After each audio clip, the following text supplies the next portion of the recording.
Good morning friends. तो चलिए first of all हम लोग इंजीनियरिंग ड्राइंग के बारे में पढ़ेंगे। और आज आपको बता दे रहे हैं कि ये जो टॉपिक है आईटी फिटर और इलेक्ट्रिशियन दोनों ट्रेड के लिए है। और इसमें हम लोग जो पढ़ेंगे सबसे पहले कि इंजीनियरिंग ड्राइंग है क्या। तो इंजीनियरिंग ड्राइंग जो है यह एक माध्यम है मन की जो भावना होती है, अंदर की मन की भावनाओं को उत्पन्न करने के लिए, या अपनी मन में जो भावना है यह संचार का माध्यम बना देते हैं और एक आदमी से दूसरे आदमी के जरिए हम इसका संचालन करते हैं।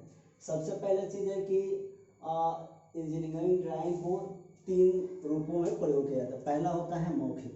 मौखिक में क्या करते हैं कि मौखिक में जैसे मान लीजिए कि आपको कुछ कहना है ड्राइंग के बारे में, कुछ बताना है, तब मौखिक करते हैं। उसके बाद होता है विद रिटन, तो हमें किसी सीट पर लिख कर और वो जो ड्राइंग के बारे में दर्शाना है उसको हम लोग दर्शा देते हैं। और तीसरा होता है रेखा। रेखा के जरिए यानी कि लाइन के जरिए अपने जो हम उसको कुछ कहना चाहते हैं या उसके बारे में बताना चाहते हैं, तब हम क्या करते हैं कि लाइन खींचकर किसी सीट के द्वारा किसी पेज पर उसे सामने वाले को प्रदर्शित करते हैं। और तीसरा जो है या तीसरा में जैसे या चौथा में कह सकते हैं कि डायग्राम। डायग्राम जस्ट लाइक का एक प्रक्षेप होता है, प्रोजेक्शन होता है, या उसके जरिए हम सामने वाले को बताने की कोशिश करते हैं कि ये जो चीज़ है हम इसी के बारे में आपसे बात करने वाले हैं। तो पहला चीज़ कि इंजीनियरिंग ड्राइंग का जो डिफिनेशन है, कहा गया है कि engineering drawing is the language of the engineer, it is universal language of the world and it is a graphical language. तो कहने का मतलब है कि इसमें सबसे ज़्यादा लाइनों का प्रयोग होता है। तो पहले हम लोग पढ़ेंगे कि कितने प्रकार के लाइन होता है। तो आपको बता दें कि इसमें लाइनें मुख्य रूप से 8 से 9 प्रकार के होती है, जिसमें पहला होता है object line. Object line, object line यानी कि ऑब्जेक्ट लाइन क्या है, ऑब्जेक्ट लाइन का प्रयोग कहाँ करते हैं। तो ऑब्जेक्ट लाइन का प्रयोग ध्यान से सुनेगा, ध्यान से देखिएगा यहाँ पे। ऑब्जेक्ट लाइन का प्रयोग किसी प्रोजेक्शन के या रचना के, ऑब्जेक्ट लाइन का प्रयोग किसी प्रोजेक्शन या रचना के बाहरी सीमाओं को दर्शाने के लिए ऑब्जेक्ट लाइन का प्रयोग करते हैं। किसका प्रयोग करते हैं? ऑब्जेक्ट लाइन का बाहरी सीमाओं या आपस में दो किनारों को जोड़ने के लिए, बाहरी सीमाओं या आपस में दो किनारों को जोड़ने के लिए ऑब्जेक्ट लाइन का प्रयोग करते हैं। दूसरा है कि इसको आउटलाइन भी हम लोग कहते हैं, इसको हम लोग आउटलाइन भी कहते हैं। अब दूसरा है कंस्ट्रक्शन लाइन। कंस्ट्रक्शन लाइन दूसरा है कंस्ट्रक्शन लाइन।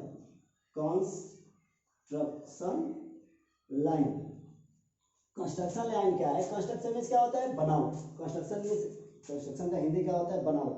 तो कहने का मतलब है कि कंस्ट्रक्शन बनावट, यानी कि किसी प्रोजेक्शन को बनाने के लिए जिस लाइन की आवश्यकता पड़ती है।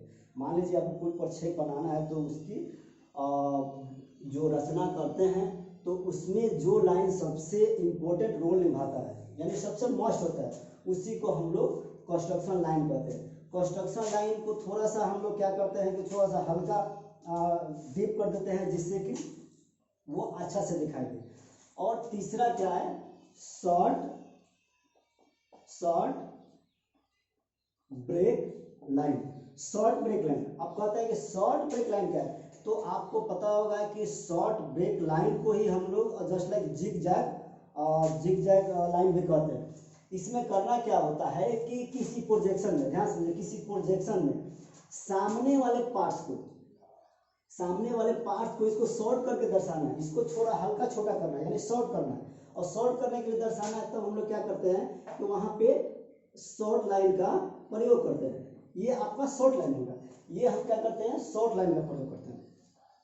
यानी कि किसी प्रोजेक्शन में आप इस लाइन का शॉर्ट लाइन का प्रयोग कीजिएगा, या फिर हम इसको जिग जैग भी कर सकते हैं। अब जिग जैग कहने का मतलब क्या है? जिग जैग कहने का मतलब है कि ये जो अप एंड डाउन होता है उसे हम लोग जिग जैग, जिससी के कारण हम लोग इसको जिग जैग भी कहते हैं। अब आपका नेक्स्ट में है आपका सेंटर लाइन। सेंटर लाइन क्या है कि सेंटर लाइन जो आपका कोई ड्राइंग बनाना है तो उसके बीच के पार्ट्स में दो भागों में डिवाइड करते हैं, इसको दो भाग में डिवाइड करते हैं। सपोज दैट मान लीजिए कि आपको यहाँ से सेंटर लेना है, यानी कि सेंटर लेना है तो हम लोग क्या करते हैं कि एक लाइन खींचते हैं, एक लाइन खींचते हैं जिसकी आपस की दूरी, एक लाइन खींचते हैं जिसकी आपस की दूरी कम से कम 2 mm या 2.5 mm होती है, आपस में 2.5 या 2 mm का गैपिंग होता है। ये आपका क्या होता है, आपका सेंटर लाइन होता है। हम चाहे तो इधर से भी एक सेंटर लाइन को खींच सकते हैं, ये आपका सेंटर लाइन होता है। ये क्या होता है, सेंटर लाइन होता है। अब सेंटर लाइन क्या कहने का मतलब है कि सेंटर लाइन को जो ये जब हम सेंटर लाइन खींचते हैं तो ये दोनों डॉट, जस्ट लाइक डॉट कर सकते हैं इसको, तो डॉट के बीच में कम से कम 2 mm की गैप होना चाहिए। 2 mm का गैप होना चाहिए, तो कहने का मतलब है कि 2 mm का गैप दे दिए, 2 mm का गैप दे दिए। और ये चीज को यहाँ से यहाँ तक, यानी कि पूरे बाहर से, यहाँ बाहर से लेकर इसके पूरा अंदर होते हुए बाहर तक जाते हैं, तब वो क्या होता है, उसको सेंटर लाइन कहते हैं। अब ये प्लेन कटिंग लाइन, अब कहेंगे कि प्लेन कटिंग लाइन का प्रयोग कहाँ होता है। प्लेन कटिंग लाइन, अब कहने का मतलब है कि प्लेन कटिंग लाइन का प्रयोग होता है सेक्शनिंग करने के लिए किया जाता है। किसी प्रोजेक्शन में प्लेन कटिंग लाइन का प्रयोग सेक्शनिंग करने के लिए किया जाता है। जैसे मान लीजिए कि आपको इसके बीच में कुछ सेक्शन करना है, कि मान लीजिए कि आपको बीच में एक इलिप्स बनाना है, आपको एक इलिप्स बनाना है। ध्यान से देखिए, आपको बीच में अगर एक इलिप्स बनाना है तो इसको सेक्शनिंग करने के लिए, मान लीजिए कि सेक्शनिंग करने कहने का मतलब है कि जब ये आपस में कहीं ना कहीं से ये तो लाइन खींच के ही ना ये बनाएगा, यहाँ से यहाँ लाइन खींच सकता है, इसको यहाँ से यहाँ खींचेगा, यहाँ से यहाँ खींचेगा, तब इसको जैसे इसका जो मेथड है, यानी कि इसको कैसे कैसे या कहाँ से कहाँ काटेंगे, कहाँ से कहाँ काट कर यहाँ चाप रख के इसको मिलाएंगे। तो सेक्शनिंग करने के लिए किसी प्रोजेक्शन में उसके बीच में सेक्शनिंग करने के लिए प्लेन कटिंग लाइन का प्रयोग करते हैं। उसके बाद नेक्स्ट है हिडन लाइन। हिडन लाइन कहने का मतलब है कि हिडन लाइन का प्रयोग कहाँ है, तो हिडन लाइन का मतलब होता है कि प्रोजेक्शन में किसी छुपे हुए भाग को दर्शाने के लिए हिडन लाइन का प्रयोग करते हैं। प्रोजेक्शन में छुपे हुए भाग को दर्शाने के लिए हिडन लाइन का प्रयोग होता है। अब जैसे मान लीजिए कि ये यहाँ पे आप एक आप इलिप्स बना दिए, यहाँ पे इलिप्स बना दिए। अब इसका पार्ट जो है, इसमें जब हमको परछाई देगा, यानी कि इसमें इसका पार्ट अगर शो करेगा, क्योंकि जब ये हम इसको काटेंगे तो ये आपस में नीचे होल दिखाई देगा। जब ये होल दिखाई देगा तो इस पार्ट को दिखाने के लिए क्या करते हैं कि हम एक डॉट लाइन का प्रयोग करते हैं, डॉट लाइन का प्रयोग करते हैं, उसी को हम लोग हिडन लाइन कह सकते हैं। अब कहेंगे कि आपका long break line. Long break line क्या है, लॉन्ग ब्रेक लाइन का मतलब होता है कि किसी बड़ी डायमेंशन को शॉर्ट करके, किसी बड़ी डायमेंशन को शॉर्ट करके उसको दर्शाना ही लॉन्ग ब्रेक लाइन कह सकते हैं। जैसे मान लीजिए कि आपको यहाँ से यहाँ की दूरी 80 दिया हुआ है, 80 दी हुआ है, लेकिन जब हमको ये लॉन्ग ब्रेक करना है, लॉन्ग ब्रेक लाइन करना है, तब हमारा क्या है, ये लॉन्ग ब्रेक का जो डायमेंशन है आपका ज़्यादा रहता है, यानी कि 90 हो सकता है या 100 हो सकता है। तो इसकी डायमेंशन को कम करने के लिए हम लोग लॉन्ग ब्रेक लाइन का प्रयोग करते हैं। अब आ जाइए आपको एक डायमेंशन लाइन। डायमेंशन लाइन क्या है, डायमेंशन लाइन कहने का मतलब है कि बने हुए प्रोजेक्शन में दो किनारों के बीच की दूरी, बने हुए प्रोजेक्शन में दो किनारों के बीच की दूरी को दर्शाने के लिए, बने हुए प्रोजेक्शन में, मान लीजिए कि जो प्रोजेक्शन बना है, तो बने हुए प्रोजेक्शन में दो किनारों के बीच की दूरी को दर्शाने के लिए डायमेंशन लाइन का प्रयोग करते हैं विद ब्रेक लाइन। कहा गया है कि किसी बने गए प्रोजेक्शन में दो किनारों के बीच की दूरी, बने गए प्रोजेक्शन में दो किनारों के बीच की दूरी को दर्शाने के लिए डायमेंशन लाइन का प्रयोग करते हैं। ये विद एक्सटेंशन लाइन, यानी कि कहने का मतलब है कि आपका ये तो एरो लाइन हो गया, इसको हम लोग डायमेंशन लाइन करते हैं। अब इसको जब तक इसको एक्सटेंशन लाइन इसमें नहीं देंगे कि आपका कंप्लीट नहीं होगा, इसीलिए कहा जाता है कि there will be not complete arrow line without extension line. तो हमारा कहने का मतलब है कि आपका डायमेंशन लाइन तभी पूर्ण रूप से कंप्लीट होगा जब उसके साथ आपका एक्सटेंशन लाइन साथ में रहेगा। अब कहने का मतलब है कि कुछ ऐसे अब पहलू है इसके बारे में जानेंगे कि मान लीजिए कि ड्राइंग, ये आपका ड्राइंग हो गया। आप चलते हैं इसके बारे में बताते हैं प्रोजेक्शन। प्रोजेक्शन है क्या? प्रोजेक्शन, प्रोजेक्शन है क्या? यानी कि प्रोजेक्शन मीन्स प्रक्षेप, परछाई, किसी चीज की चित्र हम बना देते हैं उसे प्रोजेक्शन कहा जाता है, यानी कि छाया चित्र भी कह सकते हैं। अब कहा गया है कि आइसोमेट्रिक व्यू, ये हो गया आपका isometric view. Isometric view, isometric view में जो प्रोजेक्शन बनता है तो उसमें मुख्य रूप से 3 पार्ट्स होता है। मुख्य रूप से 3 पार्ट्स होता है। अब उसमें क्या क्या होता है? तो पहला होता है फ्रंट, दूसरा होता है साइड और तीसरा होता है टॉप। अब इसको जब हम प्रोजेक्शन बनाते हैं तो इसमें बहुत प्रकार से इंस्ट्रूमेंट की आवश्यकता पड़ती है। तो सबसे पहले हम ध्यान देंगे कि आपको ये बनेगा कैसे, और ये फ्रंट, साइड और टॉप कहाँ और कैसे बनेगा। तो कहने का मतलब है कि जब हम प्रोजेक्शन बनाएंगे, कहीं भी बनाएंगे, किसी सीट पर बनाएंगे, तब कहा गया है कि प्रोजेक्शन बनाने के लिए सीटों की एक मानक माप मापा गया है। कहने का मतलब है कि इंटरनेशनल काउंसिल की तरफ से 1972 में 1972 में इंडिया को ISI मार्क्स मिला। ISI मार्क्स मतलब ब्यूरो इंडियन स्टैंडर्ड के तहत आपको यह माना गया है कि एक सीट बनाना है, यानी कि इसमें 2 से 3 सीट रखा गया। जैसे मान लीजिए 2 से 3 रखा गया, 1000 आपका 1000 इंटू 750 इंटू 25, इसी प्रकार से 3 है। लेकिन हमको जो भी सीट की आवश्यकता होती है या सीट की जरूरत पड़ता है, हम इसके अनुसार अपना प्रयोग करते हैं। अब सीट को बनाएंगे कैसे, यानी कि एक बात ध्यान से सुनिए, हमेशा जब हम इसका प्रोजेक्शन बना लिए तो एक जो प्रोजेक्शन में कभी भी ध्यान देने वाला बात है कि प्रोजेक्शन में जिस साइड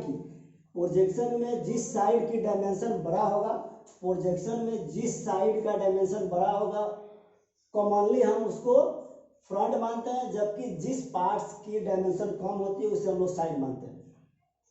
और जब इसका व्यू हम लोग निकालेंगे, तो जब हम इसका व्यू निकालते हैं तो हमेशा ध्यान रखिए, व्यू जो होता है 2 प्रकार से निकलता है, थर्ड एंगल और फर्स्ट एंगल। तो थर्ड एंगल में जो प्रोजेक्शन का व्यू है सेम टू सेम उतरता है। थर्ड एंगल में प्रोजेक्शन का व्यू जो होता है सेम टू सेम उतरता है, जबकि फर्स्ट एंगल में वही व्यू सीधा उलट जाता है, यानी कि उल्टा हो जाता है। जैसे मान लीजिए कि अगर हम इस प्रोजेक्शन का व्यू निकालेंगे, तो अगर हम इसको फ्रंट मानते हैं, इसको साइड मानते हैं, तब हम क्या करेंगे, यहाँ पे इसका आपका फ्रंट बना दिए, यहाँ पे हम फ्रंट बना दिए और इसी के बगल में आपका साइड बना दिए। और फ्रंट के ऊपर, थर्ड एंगल में फ्रंट के ऊपर टॉप और टॉप के नीचे फ्रंट होता है। हमेशा याद रखिए कि जब हम प्रोजेक्शन का व्यू निकालेंगे तो वहाँ पे थर्ड एंगल में व्यू में फ्रंट नीचे होता है, फ्रंट के ऊपर टॉप होता है, और फ्रंट के लेफ्ट या राइट में साइड बनाएंगे, यानी कि आपका यहाँ पे हम टॉप बना लेंगे। ये हो गया आपका थर्ड एंगल।